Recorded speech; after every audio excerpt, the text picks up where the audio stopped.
Hi guys, it's a new week and of course new updates from Bath and Kunzi on news for you today. First of all, in our headlines, insanity plea in Uganda. Not only that, mercy or injustice. We're going to be looking into this and so much more. Let's dive in.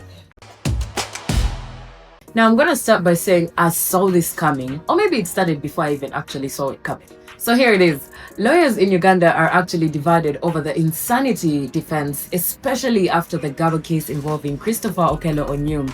Now, the law says that if someone was mentally unwell and did not understand what they were doing, they can't be held fully accountable or responsible for what they did. Some people think that it's fair. Others are saying that the law is actually outdated and it's hard to prove.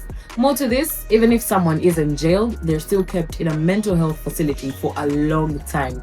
Experts are now calling for better mental health support and a review of the law. Again, I saw this coming. New reports are showing that HIV infections are rising among divorced men and women. Can you imagine? Hey! Anyway, especially those working regular jobs, actually, to just make things worse. More to this, men come to the front. Men in particular are less likely to seek care for this because experts are saying that they delay testing, they feel ashamed, or even avoid getting help. Men. Now, after a divorce, people may start new relationships without even open conversations. You're shy to test for HIV. Now, Uganda's HIV rate is actually still around 5%, with about 1.49 million people living with HIV. Can you imagine? Health workers are actually pushing for more testing at workplaces and flexible clinical hours to make services easier to access. But my thing is, you can go and test for a UTI, but you can't go and test for HIV. The craze?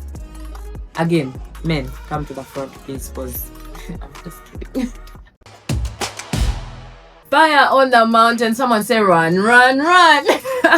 Now, this is actually supposed to be really serious because President Museveni is actually facing backlash after he pardoned the Lwengo MP, that's Sisi Namuju, and others who were accused of corruption. Many people, of course, are saying that this decision was rushed and it did not follow the usual legal process, especially since the accused hadn't been found guilty yet. Yeah, so many believe that this could actually weaken the fight against corruption and make people lose trust in the justice system. I believe this is something that was discussed in the Chimpanzee retreat. So anyway, we shall let you know more as the story continues to unfold. Now, fuel shortages are actually hitting Kampala already, with many fuel stations running dry.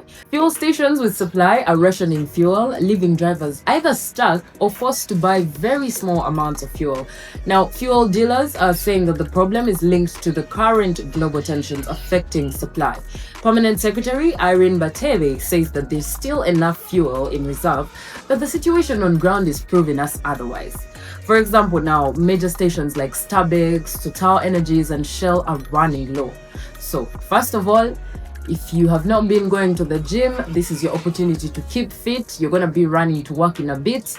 Not only that, please, you've been kuzala wearing electronic cars, it's their time to shine. Now, in Louisiana, USA, a man has unalived his not one, not two, not three, four, five, six, but 7 children in a tragic shooting. And the children were between 1 to 14 years. So 2 women, including the mother of the children, are fighting for their lives in the hospital. And police are saying that this actually started as a domestic issue. The suspect tried to run, but he was shot dead by the police. Can you imagine? Your kids are dead. You're dead, and it's only the mom alive, left as a widower. And what do they call a woman who has lost their children? Forgotten.